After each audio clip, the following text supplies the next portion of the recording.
Aleluia, aleluia.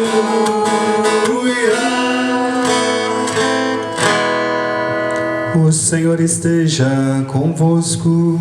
Ele está no meio de nós. Proclamação do Evangelho de nosso Senhor Jesus Cristo, segundo João.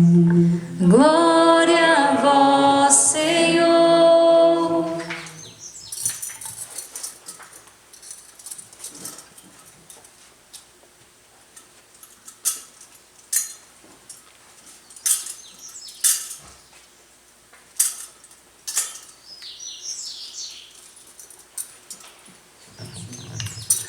Ao anoitecer daquele dia, o primeiro da semana, estando fechada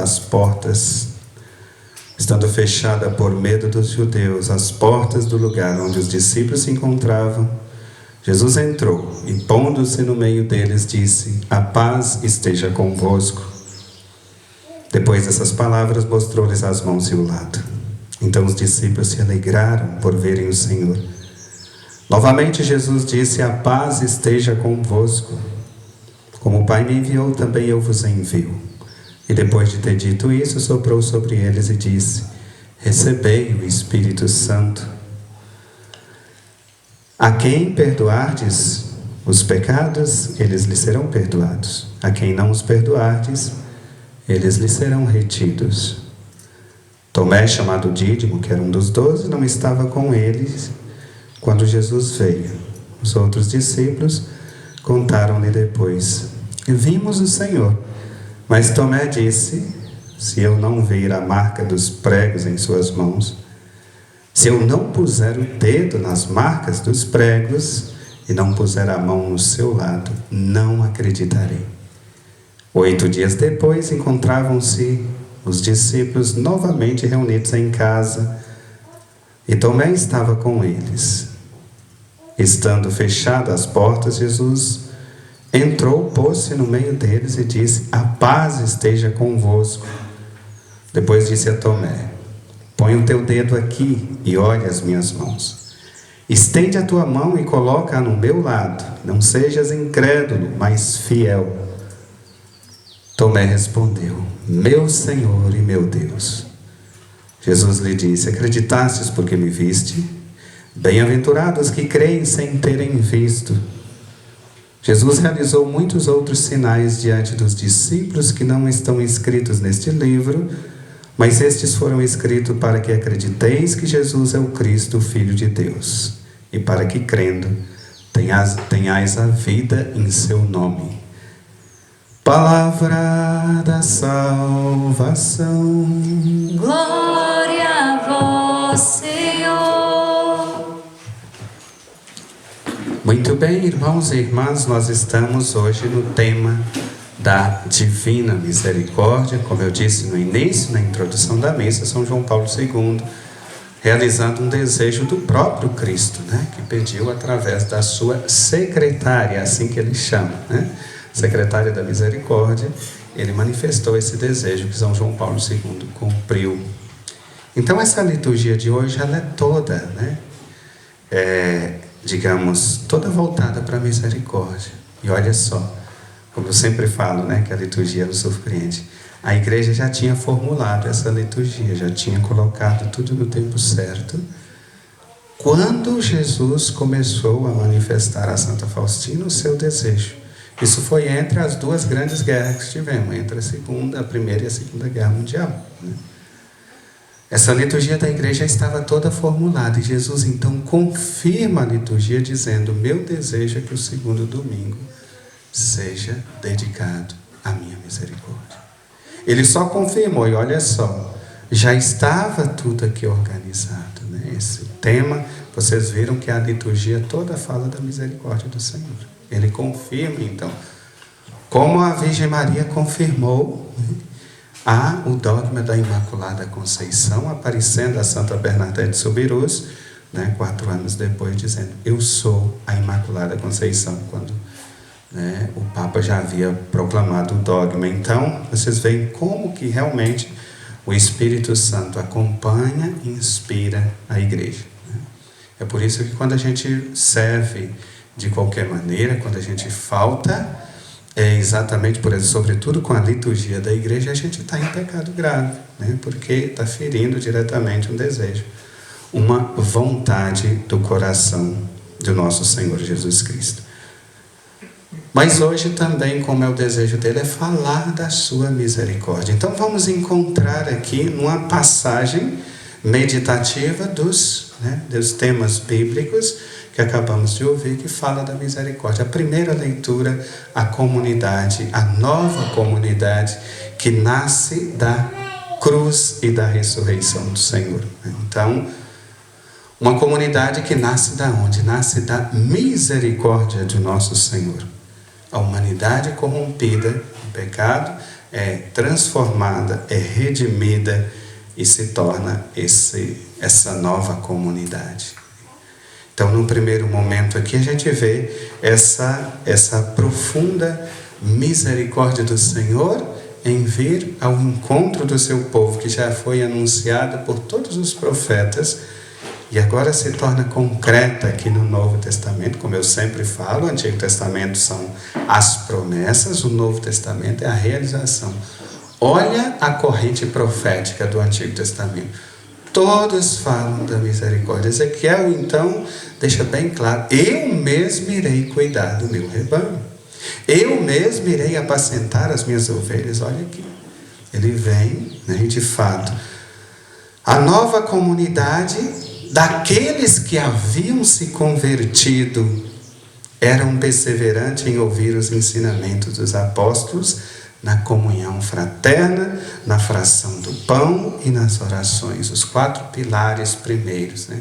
Lucas escreve o seu evangelho nos anos 80 e, consequentemente, os Atos dos Apóstolos, também que é de sua autoria, e aqui já havia passado o fogo inicial, né, dos cristãos, e estava aparecendo ali no meio das comunidades cristãs pregadores nada cristãos, né? Pouco voltado para a palavra de Deus. E aqui nós vimos um primeiro momento a orientação. Hoje nós estamos no meio de de um terreno fértil para as heresias, para as doutrinas erradas que cada um chega, né? Hoje isso aí está aberto está na rede social aqui na Diocese de Campinas, né? Um padre, um pastor, uma mãe de santo abençoando eles dentro do rito da missa. Nós não estamos querendo aqui demonizar as confissões de fé, mas a gente precisa respeitar esse culto. Precisa respeitar esse culto. Precisa respeitar esse lugar sagrado. Aí nós estamos, como eu dizia aqui ontem, nós estamos de fato relativizando tudo, né? Aquele negócio de que doutrina não salva, placa de igreja não salva, né? Placa de igreja não salva, o que salva é a cruz de Jesus Cristo, com certeza. A doutrina salva, sim, porque é um meio de chegar a Jesus Salvador pela sua doutrina. Não podemos banalizar tudo. Então, olha aqui primeiro, eram perseverantes em ouvir os ensinamentos dos apóstolos. A comunidade cristã, ela se constitui ouvindo o ensinamento dos apóstolos, exatamente, ouvindo a doutrina, não é ouvindo doutrinas estranhas, não é ouvindo pessoas estranhas, mas a doutrina dos apóstolos, que fala como Pedro pregou nessa 8ª da Páscoa. Nós vimos e damos testemunho. É a doutrina dos apóstolos, a doutrina que fala da paixão, da morte e da ressurreição do Senhor. E essa é a doutrina que a igreja deve continuar hoje firme. Nós lemos aqui, de fato, a profecia, como diz São Justino lá no ano 150. Nós reunimos no dia do sol, ou seja, no dia do Senhor. No Império Romano, os dias de semana era chamado com o nome dos planetas conhecidos. Domingo é o dia do sol. Nós reunimos na cidade, nós reunimos nos campos para ouvir os escritos dos apóstolos, dos profetas, os escritos dos profetas e os ensinamentos dos apóstolos, o Antigo e o Novo Testamento. Então essa comunidade, você faz parte dessa comunidade cristã, dessa igreja, você precisa permanecer fiel ao ensinamento dos apóstolos, que todos os domingos a igreja pregue, sobretudo nesses 50 dias da Páscoa. Nós não vamos ouvir nem o Antigo Testamento, nós vamos ouvir nos domingos só o Novo Testamento, na primeira leitura os Atos dos Apóstolos, na segunda leitura as cartas de Pedro e de Paulo. Então não temos que sair buscando outros ensinamentos, não saímos buscando outras culturas. Isso serve sobretudo para os cristãos mais fervorosos, que hoje têm importado culturas de outras confissões de fé, que a Igreja Católica não precisa disso. A doutrina de Jesus Cristo, ela está, não falta nada, ela está completa. É permanecer nessa doutrina, não é escorregar para outros lugares e buscar motivações, né? Sua motivação é permanecer em Cristo. É igual os casais que, para fortificar o casamento, precisa ver filmes eróticos da cama do casal, maculando o leito sagrado, né? Se você quer salvar o seu casamento, é olhar para as promessas do matrimônio que você fez diante do altar do Senhor, é reconhecer que Deus está entre você, marido e mulher, que Deus está aí com você. Isso vai renovar o seu casamento, não é buscando as perversões, os ensinamentos errados do mundo para poder, em vão, tentar resgatar uma coisa que já está mais quebrada quando o pensamento é esse, né? A fração do pão, a Eucaristia em torno, né, da comunidade cristã. Jesus aqui está no centro, como está hoje no Evangelho, fisicamente diante dos apóstolos e na sua nova comunidade, na sua nova igreja, que é uma comunhão de irmãos. Ele continua sacramentalmente. Mas é preciso temer o Senhor para continuar unidos nessa nova comunidade. É uma comunidade de irmãos, assim como eu dizia lá na Semana das Dores, né? A semana que antecede, numa quarta-feira, quando o Evangelho trouxe Jesus na casa de Betânia.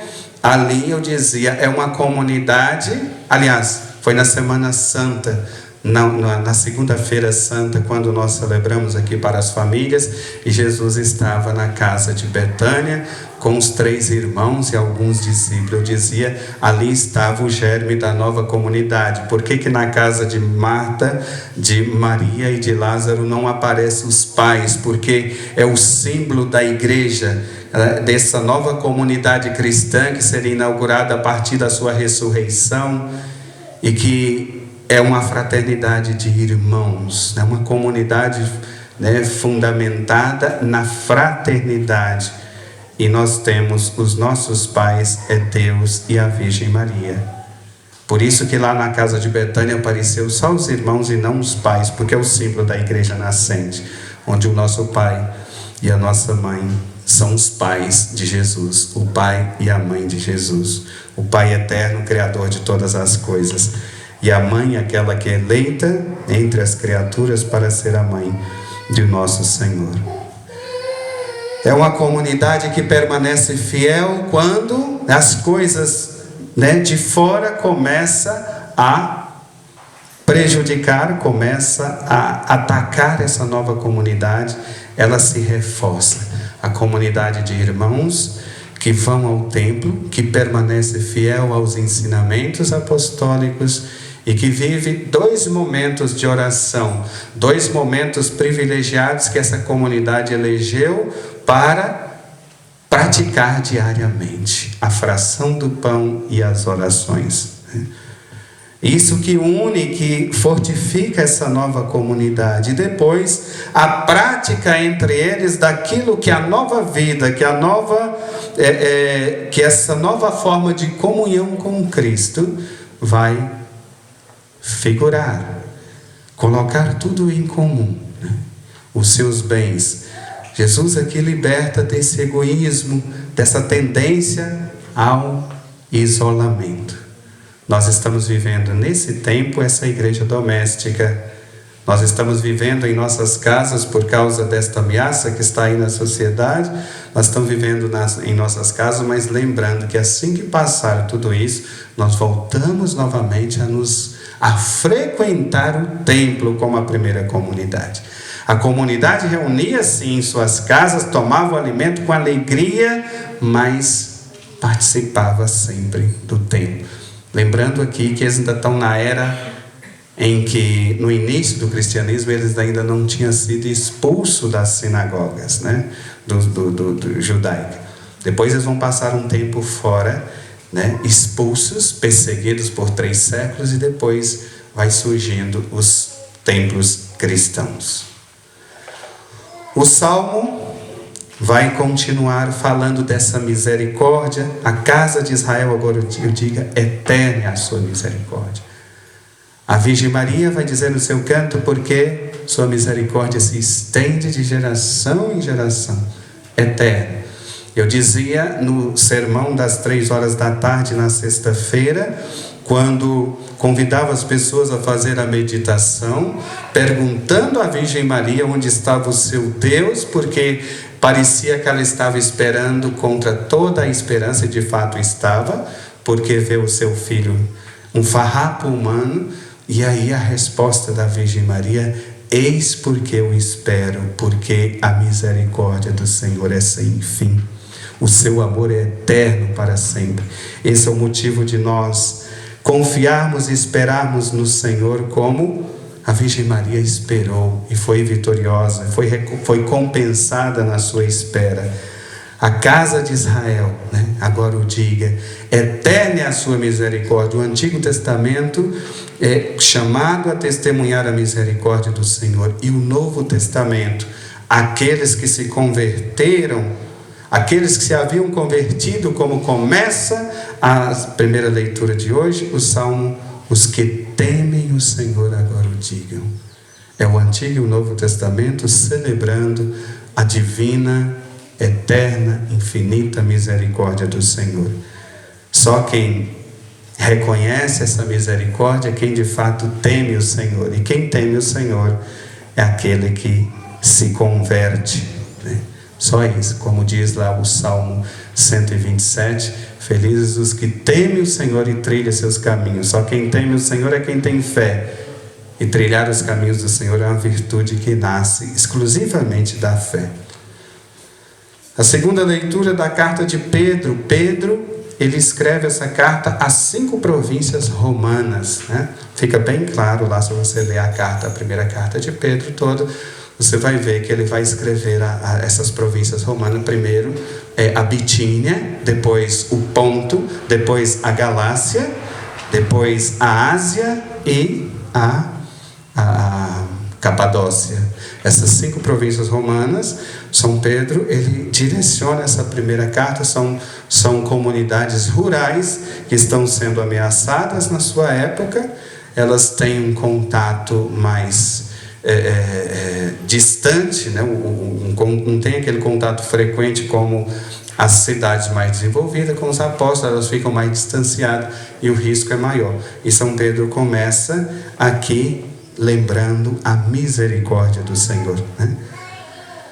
Bendito seja Deus, Pai de nosso Senhor Jesus Cristo, em sua grande misericórdia, né? A liturgia de hoje toda voltada por essa misericórdia desse Deus que se compadece do seu povo, essa misericórdia do Senhor que é eterna, que é sem fim, e que Pedro agora nos chama a fazer, né,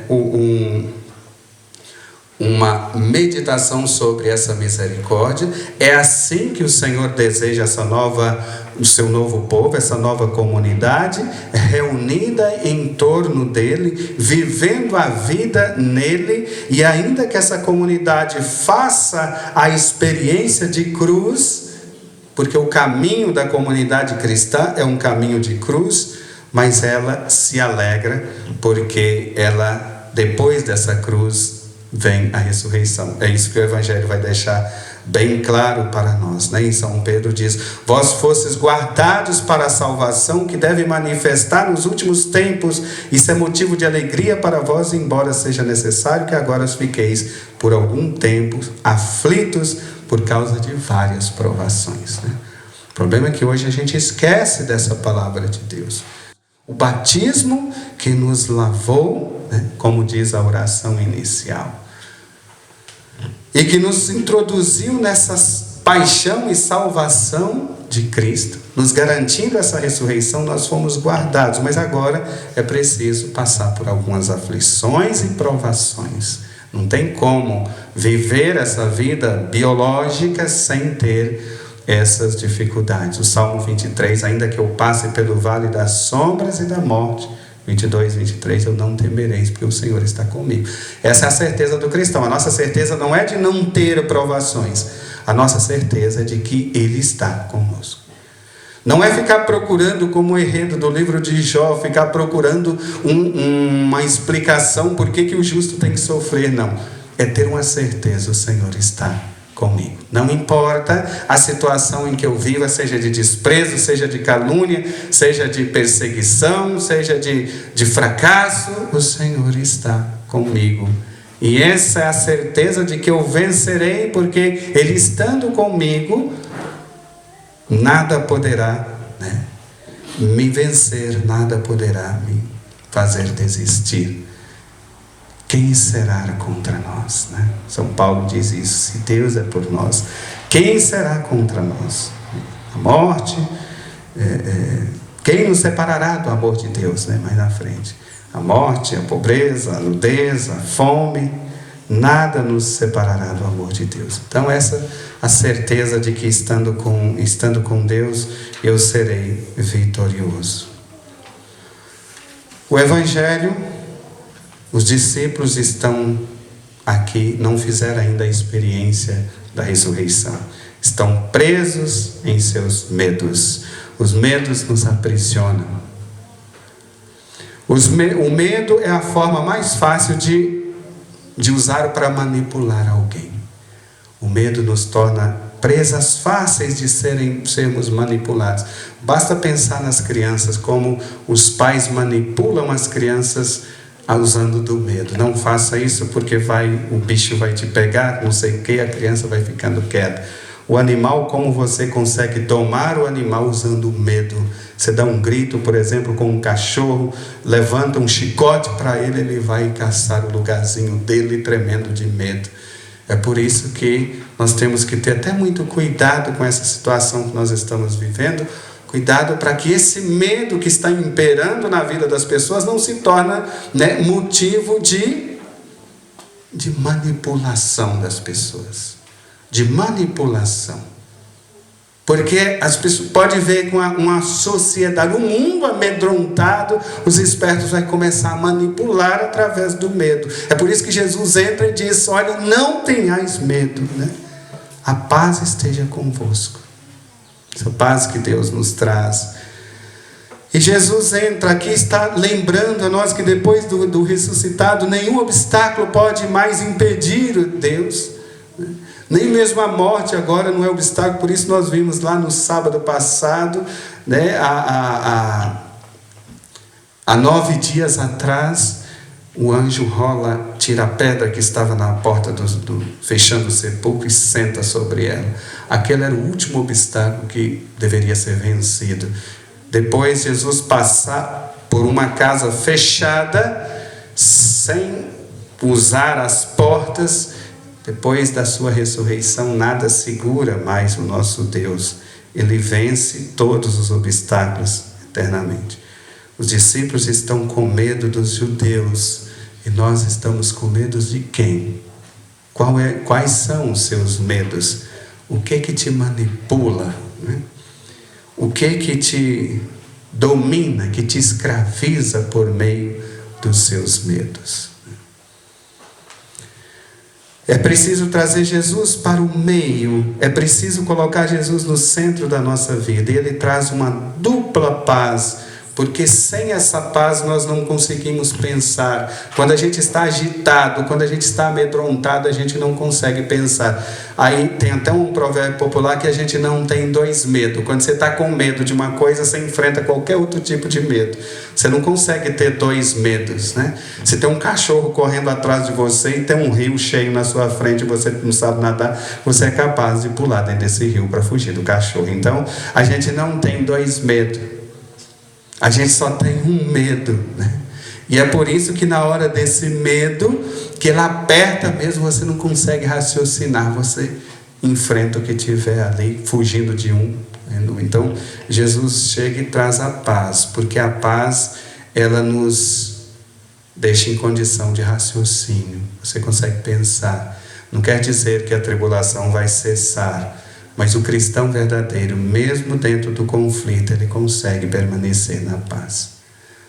Nós conversávamos ali, né, sobre, na hora do almoço de hoje, lembrando aqui de um bispo que nós tivemos, para vocês que estão de fora acompanhando, fora da diocese, nós tivemos um bispo aqui, Dom José Ronaldo. Ele tinha uma tranquilidade muito grande, mesmo assim, as coisas podiam estar pegando fogo à volta dele, que ele permanecia sereno. E aí ele começava, né, depois ele ia dar suas explicações, de uma forma muito tranquila. Mesmo no meio das provações, o cristão consegue manter a paz. E a gente vê na vida dos santos, a gente vê na vida das pessoas, né? Aquela pessoa que tem uma fé maior, por exemplo, quando acontece alguma tragédia na vida de uma família profundamente cristã, a gente vê aqueles que não têm uma fé muito madura, o desespero, e aqueles que têm a fé madura, a serenidade diante das provações. A gente vê isso no próprio Jesus, diante do julgamento dele, aquela multidão agitada, gritando a sua morte, gritando fora, gritando crucifica, e ele está lá serenamente conversando com Pilatos, né? Se eu errei, né, mostra-me o erro, mas se falei a verdade, porque me bates, né? Nenhuma autoridade teria sido dada a você se não fosse do alto. Olha, o meu reino não é deste mundo. Então, aquela serenidade toda que o Senhor passa, Ele traz essa paz para nós no momento da tribulação, da aflição, do medo. Nós precisamos sair. O medo engessa, o medo nos faz presas fáceis. Por isso a gente tem que ter muito cuidado, vencer os nossos medos. Tem medos que é preciso, né?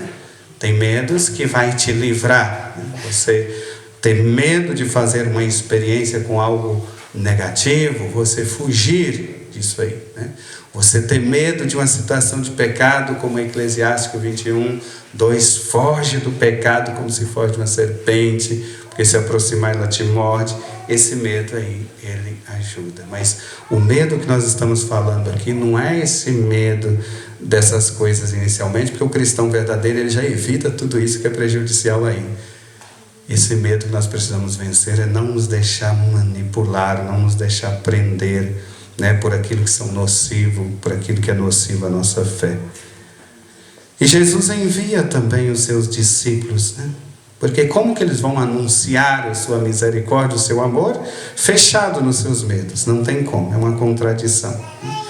E aqui ele sopra sobre os discípulos e concedendo a eles, concedendo à sua igreja, o grande ato de misericórdia, a misericórdia concreta no sacramento da confissão. Nós precisamos lembrar, isso não foi lá só para os apóstolos naquele momento, porque eles morreram.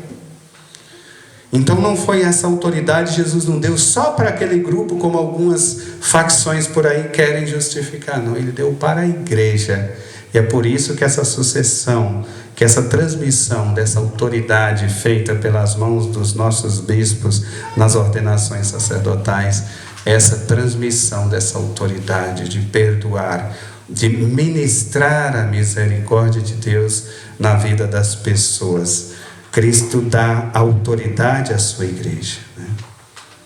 E ele, como foi enviado do Pai com todo o poder e autoridade, ele envia a sua igreja também com todo o poder e autoridade. Ele sopra, lembrando a nova criação, aqui é o domingo, é o primeiro dia da semana, lembrando esse novo tempo na vida do povo, depois da ressurreição de Cristo. E ele lembra lá o ato do livro do Gênesis, no capítulo 2, versículo 7, quando Deus molda da terra o ser humano, fazendo um pequeno boneco, e sopra o hálito da vida, né, nas narinas ali daquele bonequinho, ele ganha vida, o sentido figurado do livro do Gênesis, né, para nós. Somos a natureza com a natureza, mas diferente dessa natureza é a nossa filiação divina, que de criatura nós passamos a ser filhos, enquanto toda a outra criação continua tão somente como criatura de Deus. Nós, seres humanos, nós somos filhos, né? E daí nasce a nossa identidade, seres humanos, né? Seres humanos, aqueles que vieram do humus, da terra, né? Aqui está a nossa identidade perfeita. E Jesus lembra isso, lá como Deus soprou na antiga criação, ele sopra novamente aqui nessa nova criação, dando essa autoridade. Tomé está fora. Tomé lembra aqueles que não receberam recebeu esse batismo, esse sopro, mas não vive o batismo. Tomé representa esse povo que fica assim: eu não vou à igreja porque eu rezo em casa, eu rezo melhor do que eles. Agora você está rezando em casa, com certeza, né? Você está rezando em casa, agora é obrigado a rezar em casa. Mas quando tudo isso passar, você precisa voltar ao templo, porque sozinho você não faz a experiência do Senhor, porque a igreja é um corpo. A igreja é um corpo. E um membro sozinho, ele não tem vida, ele é amputado. Tem passagens bíblicas, são inúmeras, mas tem algumas aqui que deixam bem claro que a igreja é um corpo, que nós estamos inseridos pelo batismo no corpo de Cristo. Atos dos Apóstolos, capítulo 9, versículo 4, quando São Paulo vai com a autoridade dos sacerdotes judeus de Jerusalém para Damasco para perseguir os cristãos, e antes que ele alcance um cristão sequer, no meio do caminho Jesus intervém na história de Saulo. Saulo, por que me persegue? Saulo não tinha alcançado ainda nenhum cristão, mas Jesus já está dizendo: por que me persegue? Então aqui nós já entendemos um pouco da nossa inserção no corpo de Cristo. Perseguir um batizado é perseguir o próprio Cristo, porque o batizado está inserido no corpo de Cristo como um membro desse corpo. Depois, Mateus 18, 20, onde estiveres reunidos em meu nome, ainda que seja 2 ou 3, eu estou no meio de vós. Isso aqui é grifo meu, né? Não é teologia da igreja, mas só a título de compreensão. O nosso corpo é formado de diversos membros, mas visivelmente nós vimos quantas formas de membro olhando para um corpo? Apenas 4 formas. Braços são 2, mas enquanto membros é uma forma de membros. Pernas são 2, mas enquanto membros do corpo é uma forma de membros. Tórax e cabeça. Então, onde estiverem reunidos em meu nome 2 ou 3, braço é uma forma de membro, 1.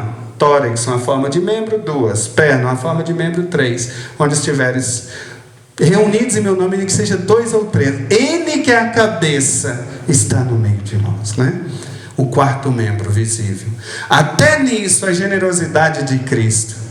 Ele que é a cabeça da igreja, que é seu corpo. Se o corpo está formado, a cabeça se coloca, porque um corpo sem cabeça não tem vida. João 10:10, o ladrão vem senão para roubar, matar e destruir. Eu vim para que todos tenham vida e vida em abundância. Então por isso é como que a reunião dos cristãos, a reunião dos batizados, como que obriga Jesus a estar em nosso meio.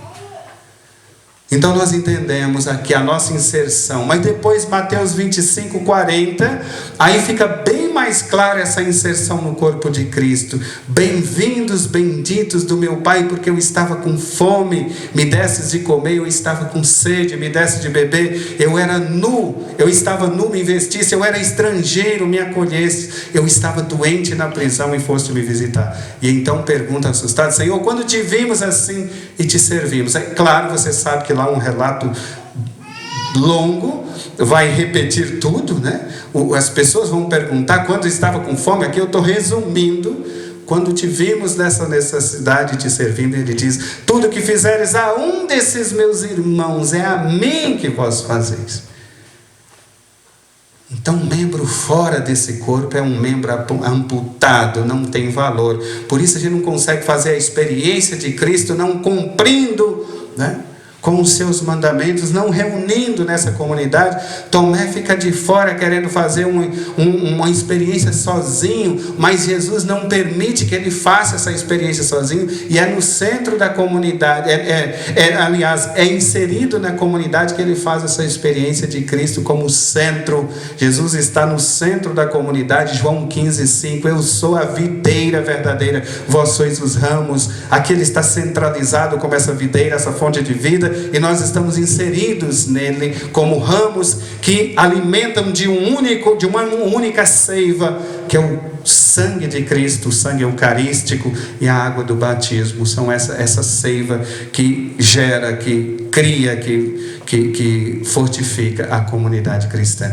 Fora desse tronco nós não temos vida. É uma comunidade que vive na obscuridade da sua ignorância, né, do seu isolamento, não consegue fazer uma experiência concreta. Cristo deseja essa experiência. Vai lá para Galileia. Ele deu essa ordem lá no sábado e na segunda-feira passada. Os discípulos deveriam, depois do escândalo da cruz, eles deveriam voltar à fonte, voltar a Galileia, onde tudo começou, para fazer essa experiência nova da misericórdia de Deus. Então, Tomé não faz experiência fora da igreja.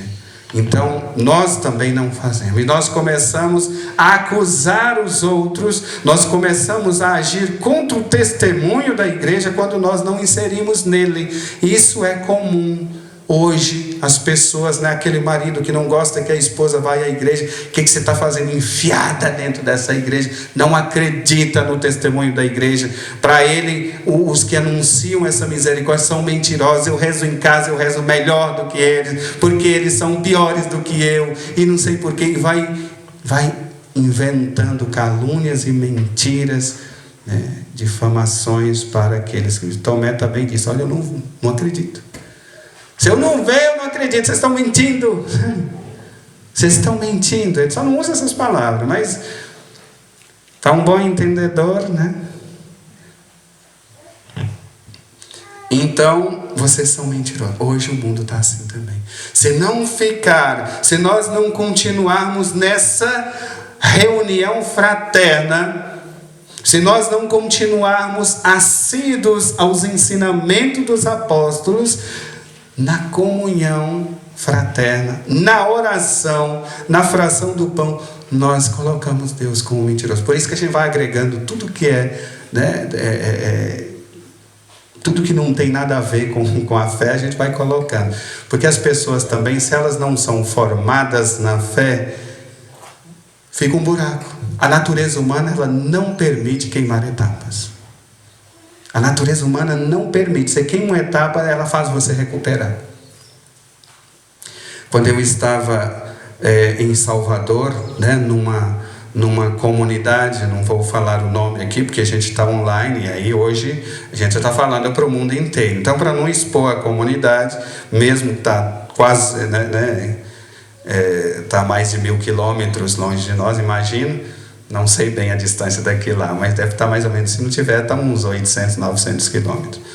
Mas para não expor, mas eu via muitos homens entre 35 e 40 anos empinando pipa em cima das lajotas das suas casas.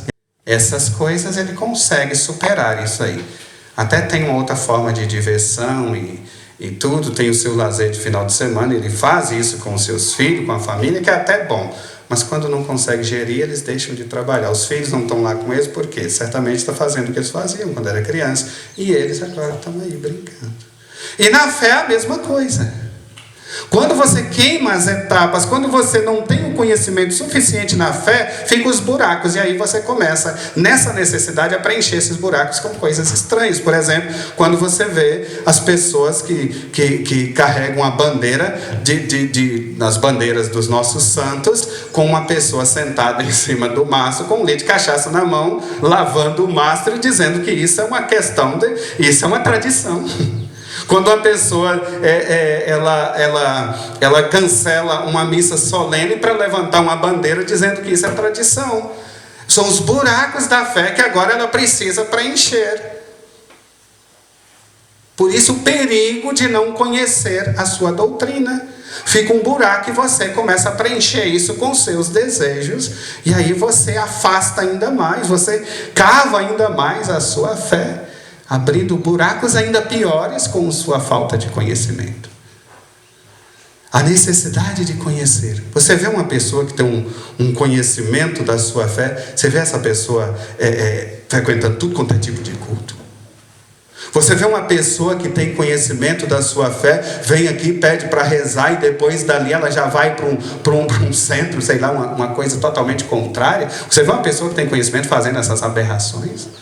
Você vê uma pessoa que tem um conhecimento saudável sair aí com isso aqui está até dentro do próprio dos ministros ordenados, sair banalizando os sacramentos da igreja numa época dessa. Uma pessoa que aproveitou bem seu conhecimento, uma pessoa que tem conhecimento não sai fazendo essas coisas. É por isso que é necessário permanecer fiel a esse ensinamento dos apóstolos e não dar ouvido a ensinamentos estranhos, para não cavar, para não minar a sua fé. Outro dizia que Jesus não é modelo de sofrimento, porque Jesus sofreu rapidamente, e tem gente que sofre a vida inteira, ou seja, sofre mais do que Jesus. Uma pessoa que tem conhecimento da sua fé não fala uma coisa dessa, né? Porque o nosso sofrimento pode ser intenso, mas ele deve ser associado à cruz de Cristo. Ele deve ser associado à cruz de Cristo. Então, a necessidade de estar na comunidade, porque fora da comunidade você não atinge esse conhecimento. Aquelas pessoas que andam até doutrinando os outros, precisam ir à igreja todo domingo.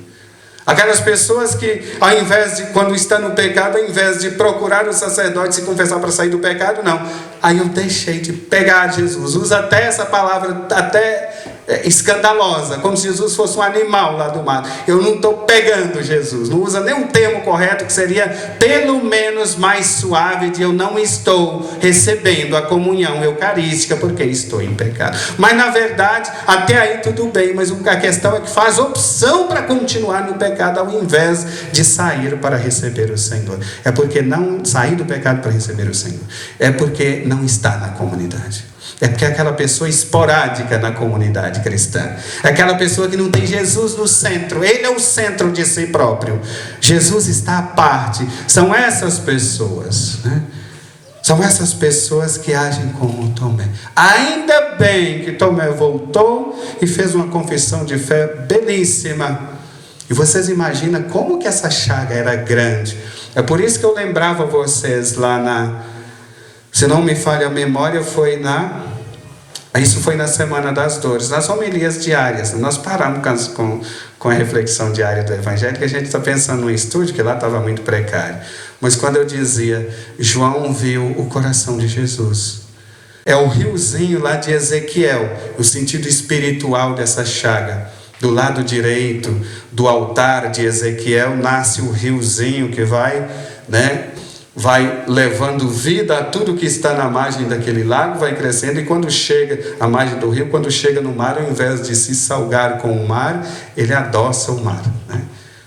A igreja também, a missão da igreja hoje é esse riozinho. A missão dos cristãos é um riozinho fraco com relação ao tamanho do mundo, mas não é para salgar com o mundo, como o mundo, quando as pessoas hoje querem trazer o mundo para dentro da igreja. Não, é para adoçar o mundo, é para transformar o mundo.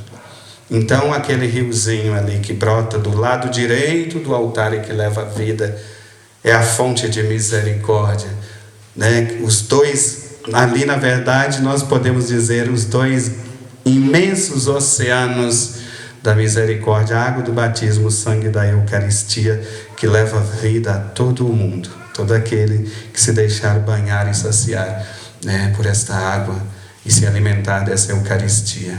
Mas depois o dado cultural, ele foi morto por um soldado romano.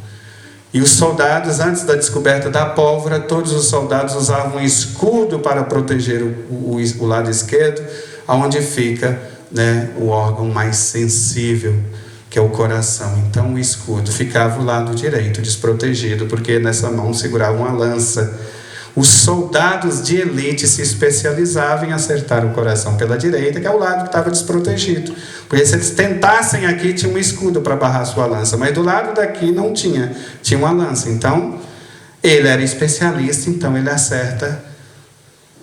Agora, é claro que o dado cultural vem por último, porque isso é uma profecia divina que se realiza na cruz, né? Mas a título de esclarecimento também, até nisso, olha, Deus generoso na sua revelação, até nisso ele deixa. Então o soldado, mesmo que Jesus estava indefeso, estava morto já na cruz, mas essa era a especialidade dele, em acertar o coração de Jesus pela direita.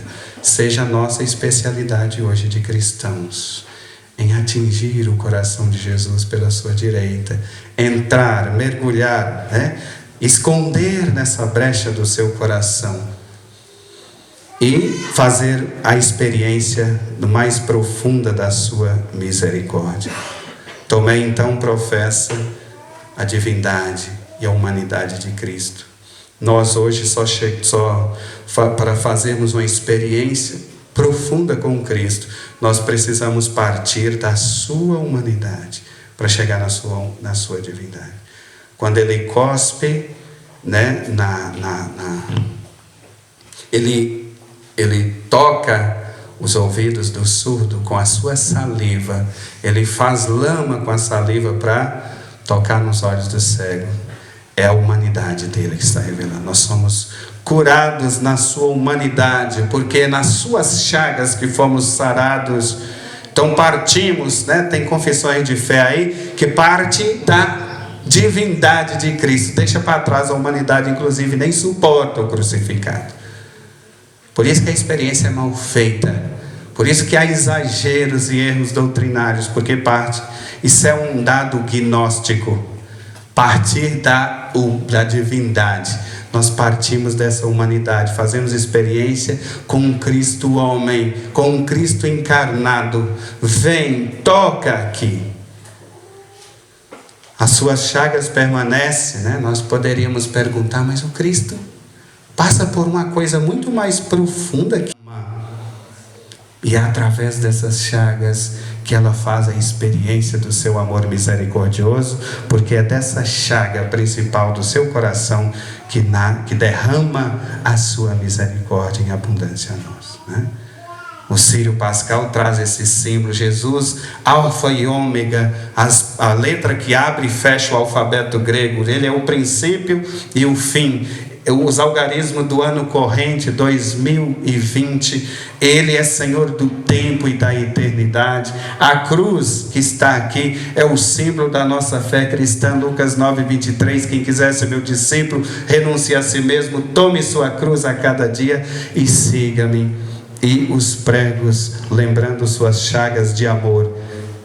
E é por esse amor que nós somos salvos, é por suas chagas que somos curados. Por isso que Deus deixou